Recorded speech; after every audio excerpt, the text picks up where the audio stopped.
Hey, what's up? What's up, guys? What's up? You missed me? Did you miss me? It is Tuesday, and you know what that means. Tuesday is Poetry Day. I am excited. I'm excited. I'm excited for today because today I'm going to be doing an impromptu episode, which means that I didn't really write that big of a script for this episode. I'm going to be really working with my instincts here. So this episode might be a bit raw, but that's fine. We'll work with it. But I did write a script for the introduction. So let me just go through these administrative things before we continue on, right? So greetings one and all. Welcome. Yeah, this is Platt's Poetry, more specifically, our series Platt's Portrait. If you haven't guessed as yet, my name is Platt. Well, that's my last name. I hope that whenever and wherever my voice meets you today, your day is drumming along at the perfect pitch. However, if the universe seems to be at odds with you today, perhaps my short program will be able to cheer you up. I do hope I can cheer you up. Allow me to run through some administrative things before I drill on words to the poetry. If you are new here, I wish to extend a special welcome to you and also to inform you that there are 3 parts up and available as we speak. If you haven't listened to them, and I implore you to listen to them, you can find them on various podcast.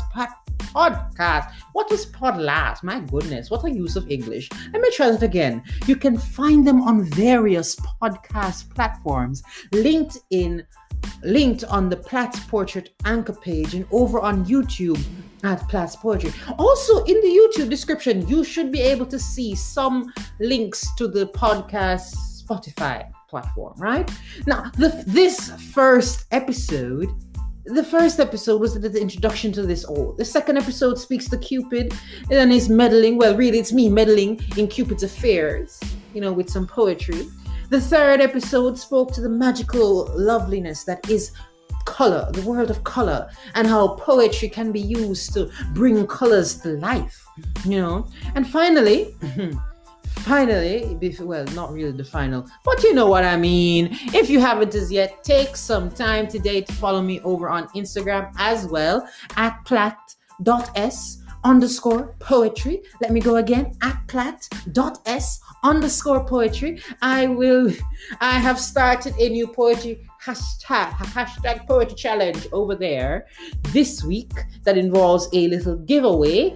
It is a Guess Who challenge where I'm going to be writing some poems about some noteworthy individuals from history or today. It could be poets, like the poem I did. Well, this is a hint, don't tell. The hint for the first poem was that it's a poem. It gives reference to a poet of my favorite poem. The poet is not around anymore, but it's a lovely poem, the poet, So have I done all the administrative things? I think I have. Anyways, in today's episode, we're going to be looking at some theme-centered poetry. And you might be thinking to yourself, aren't all literature theme-based? All literature is, well, you're fair enough. I mean, all literature is based on a theme. I would assume so. I don't just pick up a pen and start writing willy-nilly. I have some topic I wish to discuss in my poems, But these poems are based on specific themes chosen by my friends and family in a poetry challenge that I was doing. But the details on that and the book are in the next segment for those over on YouTube. Remember that I have placed timestamps in the description below to allow for ease of access to the different sections of the video, because I know that you don't really go on YouTube to spend extreme long amount of time. But this episode is going to be very short because it's impromptu, because of the nature of the themes. I don't really want to give away the themes, Anyways, let me stop the rambling. Let's move along, Remember, background music should be enjoyed.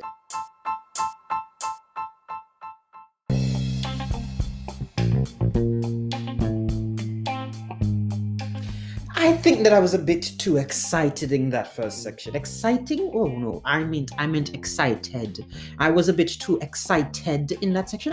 Maybe I'm a bit too excited today. You have to be careful about grammar when you're speaking, because sometimes the brain is moving so fast that I am rambling. Anyways, themes, right? Themes. My first literature class was referred to as English B, right?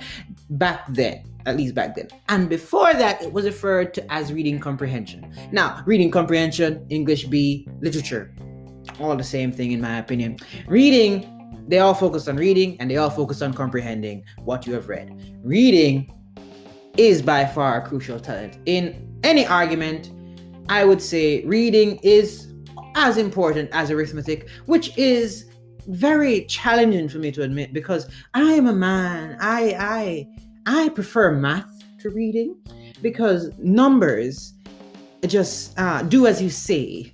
If you make a mistake while doing math, you can find the mistake because the numbers are only following your instructions. But when you're reading, there are no real rules to you. You could read something 500 different ways, and then if you don't read it a certain way, the way it's intended, or I just find that math is a bit more objective and reading tends to be subjective. But reading is as important as math sometimes. Apart from reading, your teachers often encourage you to examine and comprehend what we had read, right? So this is the part I hated. So I like to be informed what something is about, rather than mulling through literary techniques and symbolism for hours in order to gain a sliver of knowledge that may or may not be correct.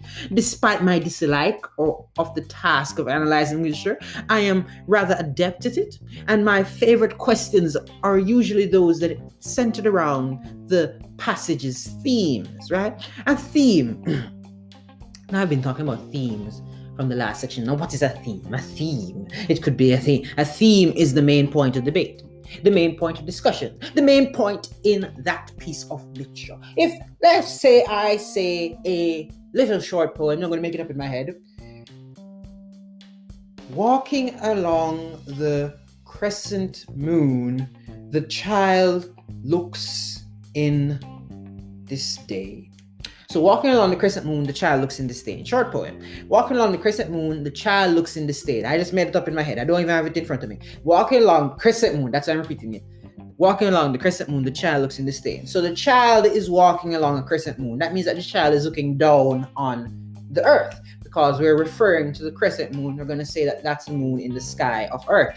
So that's Earth's moon. He's walking along it and he's looking down in disdain, which means that he's looking at Earth in disdain. Now, disdain would mean like he's looking at it and he's like, I don't like that. I don't like that at all. So what am I saying here? The child is walking atop Earth. He's looking down on Earth and he's disturbed by what he sees. So I could say that a theme of this would be the child. The theme is child looks in on what he has inherited from his parents and is completely disgusted by it. The theme could be disappointment. The theme could be the burden placed on the future generation. The theme could be anything, right? Based on those two simple lines: walking along the crescent moon, the child looks on in disdain, right? So a theme can be objective or subjective. So now listen what I mean by that. The objective theme of an artwork is what it genuinely is about, while the subjective theme is what you think it is about. So often the objective theme is what I'm aware, what the artist is aware of, what I intended for you to get from my piece of work. But the subjective theme is what you think my piece of work is about, regardless of what I think. Now, perhaps there are many subjective themes to my little example. Walking along the crescent moon, the child looks on Earth in disdain. The child looks on in disdain, or whatever I said. I don't remember what I said. It's not in front of me. I made it up. So that's subjective truths: disappointment, grievances, burdens of the future generation, all those possible subjective themes. But really what I was saying was that destruction. Destruction was the theme of my thing. Destruction was my objective. I was trying to convey destruction, but I tried to convey it in a nice way, So so now, all right. So, despite the fact that the subjective theme is not the genuine topic, an outstanding spectator may argue that their interpretation of the theme is more alike than that of the actual artist's theme. So, this book addresses a number of objective themes that were chosen by my Instagram followers as part of my poetry challenges of this year. The theme is, so the book is called The Theme Is, right? The book is called The Theme Is, which contains 6 excellent poems on 6 distinct themes. As is customary, I'll read 3 poems from the book in an attempt to persuade you to buy the rest. But remember that these are preliminary readings. You may be getting the final version or the uncut version. And that doesn't matter to you, because the uncut version of a poem is always the better version, depending on who you're asking, because the uncut version is always the version that has what the author originally intended, right? So, because I've chatted away your time. So let me just give the rules quickly of the challenge before I move along, right? Write down your favorite themes and toss them in an opaque bag. In my case, I wrote down my favorite theme. I didn't write down any themes. I just asked a suggestion from my followers, yeah? Select from the bag daily until themes have run out. Write a poem about the theme you've selected for that day. The poem can be of any style, type, or meter, as short as you wish or as long as you wish. It's a challenge, but have fun. I think we're ready for the poems now. Wow, this was a long section. This is the longest book detail section I've done. I apologize, but we're not going to be doing very long poetry sections, I hope. So don't worry. Do you like the quantum beat? I think it's called the cap. I don't remember what beat I'm using. I'll decide the music later. I think I've rambled enough.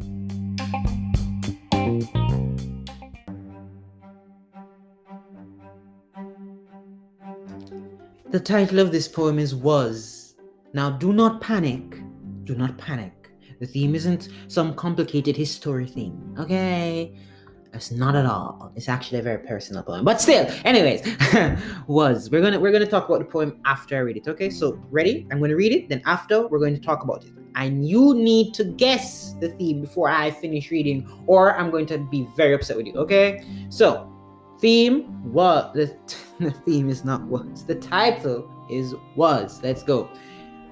To think love exists only in the reality of romance and believe platonic friendship lacks intimacy's trance is a barbaric dance none should chance. Regardless of this, one can't discount that bliss when Cupid doesn't miss and she will finally see you worthy of a kiss. One can't discount that sense of freedom, falling with no care, plunging into places not many are allowed near, and sharing your secrets because your fear of vulnerability vanished while she was there. Romance was entrancing to my mind, invigorating it with chemicals beyond divine. Its uniqueness was such that 2 hearts ran synchronously when misaligned. Romantic love was consuming, addictive, abusive, obsessive, and unavoidably permanent. Once you give in to its beauty, you are forever encased. Even when your heart breaks and you find affixed to its pace, memories of her pristine face remind you why you needed a fix in the first place. Romantic love was a wave of energy flowing with consistency towards infinity, dancing its way at such a frequency that its power resonated into beautiful harmonies that function superbly as an escape from my crass, calamitous reality. Was romantic love. It was. Okay, so the poem's done. Now, as I said, this poem is a bit personal, so I probably, I'm not one to really divulge this poem. So you were probably thinking that this poem. What theme did you think the poem about? Leave that in the comment section below. Find a way to tell me what theme you thought the poem was about. If you're not, I'm gonna wait. Okay, so you must know. You must tell me which theme you think now. All right, let's go. Theme, not team, theme. THEME, not TEAM. I saw theme spell, I can't spell it now, so you have to say me. Anyway, you were probably thinking that this poem was about love. Yet, yes, it has some elements of love, but the main theme of this is tragedy. A love poem is something I have not yet to compose. I have not written a love poem. I don't know how people write love poems, really. All my love poems are really tragedies in disguise. I once wrote a poem where I described my love life as Romeo and Juliet, and someone thought that was kind of odd. And I was like, well, Romeo and Juliet is not actually a story about love to me. It's about tragedy, because it's such a tragedy that this is, So Romeo and Juliet is really what I describe love is. This is not a love poem. I have never written a love poem, but it might present itself as a love poem to you. So it lacks my typical techniques of trickery, but I use a lot of grammar and language to beautifully hide what the actual poem is saying. I'm not going to examine the poem because that would take a long amount of time. I can't really examine this poem, right? So what I'm going to say is that this poem is about a young boy that falls in love with a beautiful princess, and his passion for her consumes him, blinding him to the reality that she may not love him as much as he loves her. Eventually, his heart is broken when she, as he feared, leaves for reasons unstated in the poem. Her leaving only intensifies his love for her. Toxic traits of obsession and addiction develop as his yearning for her increases. Eventually, he finds a way to mend his broken heart, but memories of her still blanket his dreams, reopening the wound each time he sees her face in his dreams. And whenever she's in his dreams, he doesn't see the reasons why. He doesn't see the hate. He sees the reasons why he loves. So his dreams are lying to him, and he's trapped in these wonderful lies, So eventually, his yearning only increases. Eventually, he finds a way to mend his broken heart. Right? I said that already. I'm doing this with my head. That's why I'm repeating stuff, guys. He was attached to this princess of his for very good reasons. She was the only slice of happiness he had encountered in years, as can be seen in the fact that he says romantic love provided him a escape. That the love he had for her made him escape from the crassness of his reality. So she, although she broke him, was a release from whatever trials and tribulations he was experiencing in his real life. So getting over her would take more than the pretending everything is fine, right? Eventually, the boy accepts the fact that she will never love him that way. Hence, his consistent use of the past tense throughout the poem. And at the end, he says romantic love was, because it is no more. He no longer loves her in that capacity. But, things could change. Anyway, I'm not joking. Things can't change. Anyways, let's move on to the next poem, shall we?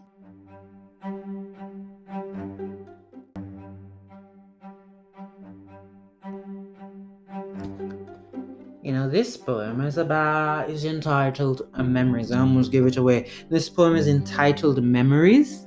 Memories are a lovely thing. So the poem reads as follows. I'm going to read this. Let me see. I know. Think of that memory that sits comfortably in your mind. It doesn't have to be one of joy or doused in pain. It just has to be one of those memories that doesn't wash down the drain. Place this memory center stage. It's a memory. Like you, it has aged, but the feelings of its conception should remain.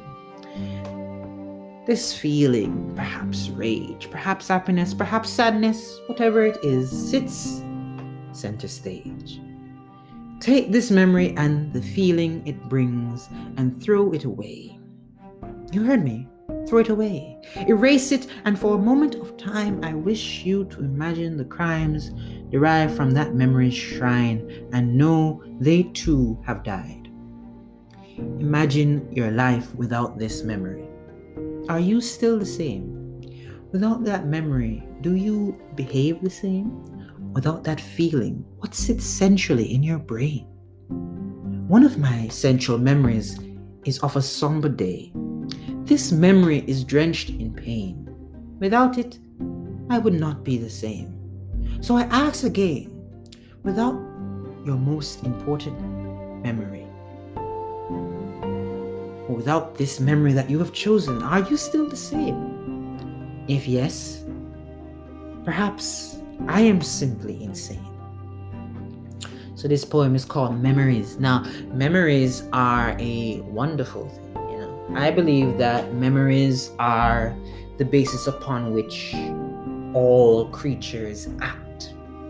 When you think about it, really, the brain is basically one big SD card, and your body is the computer or the phone that the SD card is going in. The brain is also a processor. The brain is just the CPU, right? So the brain has this memory section. Memories are in that section of the brain. So your memories help you to do a lot of things. Like you remember how to speak. You are taught all sorts of things when you're in your formative years. And you're in 1 to 3, you learn all sorts of things. And then you just remember how to do those things for the rest of your life. No questions asked, right? Those are like base memories. So you do things based on those memories. You remember that you're not supposed to touch a boiling pot because it's hot. Because the first time you touched it, you burnt yourself, or it was hot, or your parent told you not to touch it because it was hot. Memory working again. You remember not to give away yourself too much to people, because you can't trust everyone, because the first person that you gave away yourself to hurt you. They disrupted, they did something to you. Your memory is telling you that doing that action would only cause hurt again. So the memory is important. Memory allows us to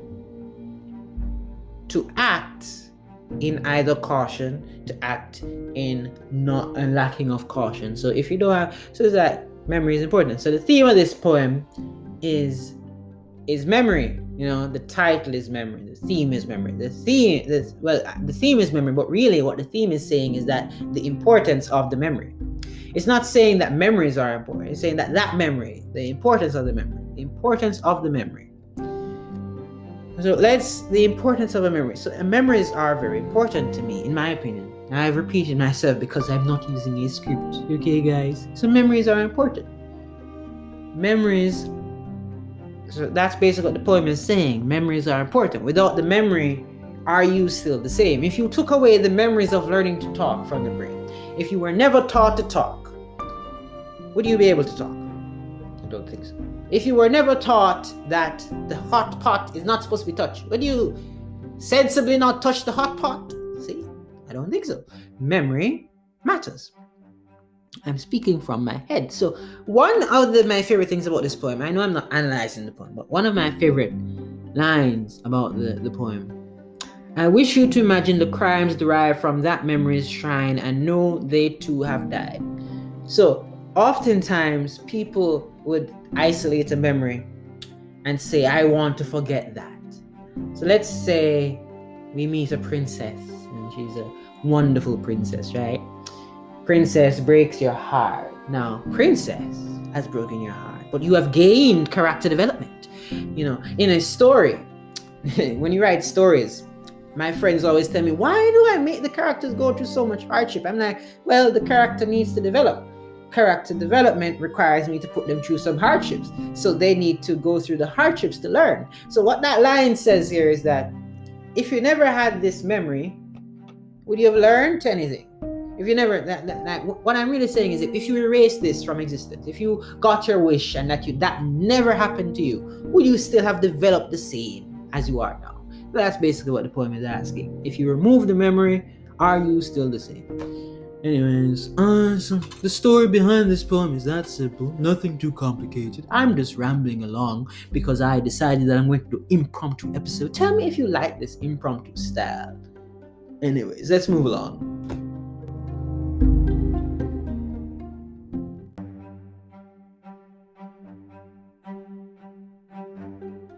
We're at this poem. This poem is entitled These People. Oh my goodness, these people. Oh my god, you're thinking that this poem is an awful poem. Do not worry, I will tell you the theme after. Okay? Alright, let's read. How will I read this poem though? That's a question. No. I pick this way. Alright. These people can't make up their minds, running around like mimes. That's not fair.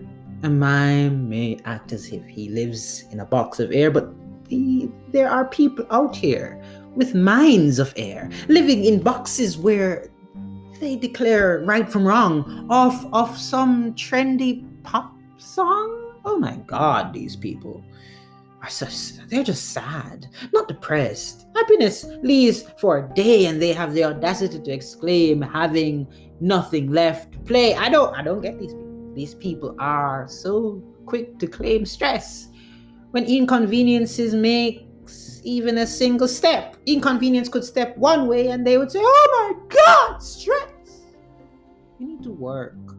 You need to move into the creases of life's moves, but they don't want to work. They just want to lay in hurt. These people are fighting to see which gender puts the devil to shame, when in reality all men and women are the same. All are capable of evil, dwarfing hell. All are capable of good that dims the lights of heavens. All are loved, all are neglected, all will die. It's just a war of two genders to see who's worse. What of the loser? Logically, they would just be bad. But hey, maybe I'm just mad.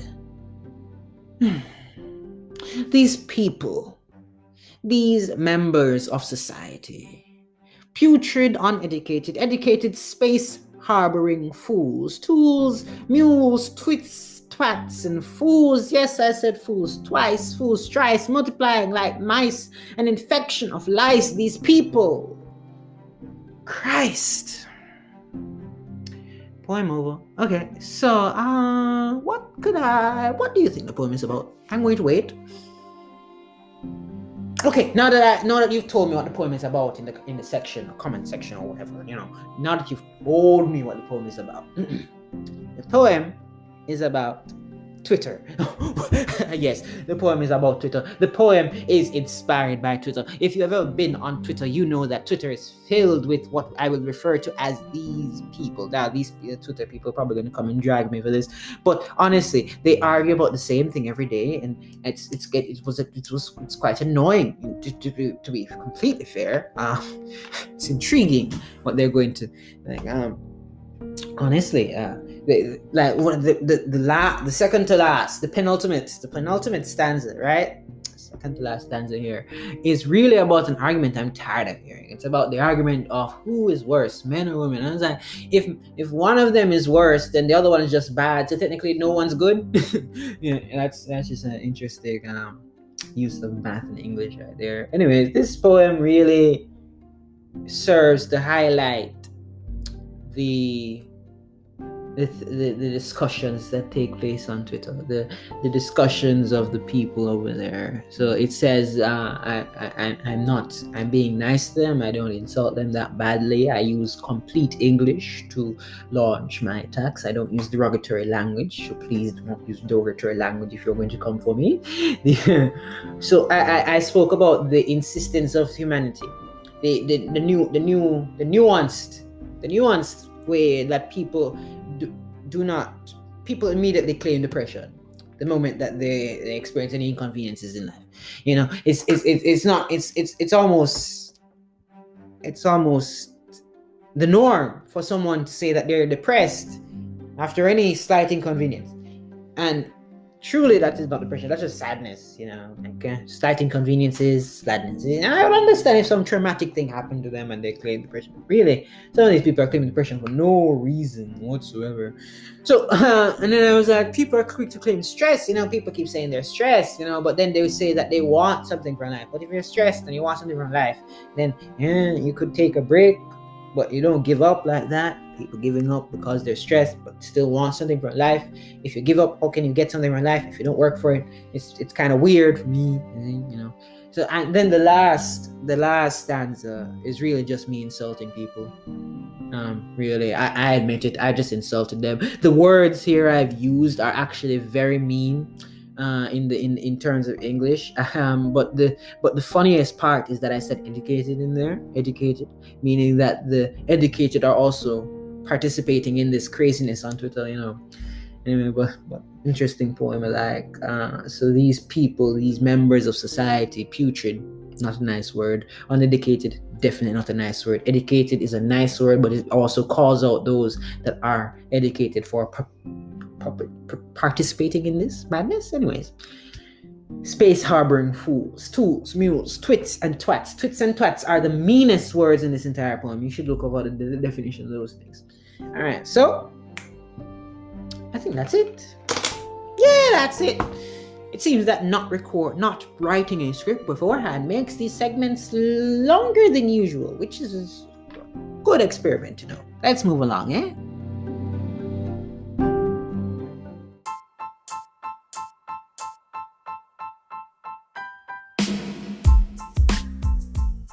And we're here at the end section. Yeah. Anyways, I hope you guys enjoyed today's episode. Yeah. I hope you enjoyed it. I hope you had fun. I hope everyone's doing well. I hope that if your day was bad, I lifted your spirits up a bit. And I hope that your day continues to go well afterward. Now I'm going to do the monotonous thing of repeating what I do at the end of every episode, you know? So I told y'all you would know more about me as we went along. Have you learned anything about me? You can drop it in the comment. We're at episode 4? This is episode 4. You should be at least painting with a picture of who I am. I do hope you enjoyed this episode and are pleasantly engaged throughout. I hope I relayed the beauty of themes well enough to convince you to go and search for this book when the time comes. Remember, the goal is to learn. If you have any constructive criticism, please feel free to give them. I do not bite. So, and there are 3 poems neglected from this little foray of ours. I will not tell you the name of them. You have to find them out when you buy the book, eh? So please like, subscribe, and comment below what you loved most about this episode. And don't forget to follow me over on Instagram at platt.s_poetry. And if you're not already over on YouTube, please go and subscribe to Platt's Poetry. Until next time, sweethearts. No, I'm not gonna call you all that. That's a bit corny. Until next time, I don't know what to call you guys yet. I feel like just calling you guys Platts, but you know, can't put my name on everything, you know. Until next time, love. The Platt is out. Ja ja.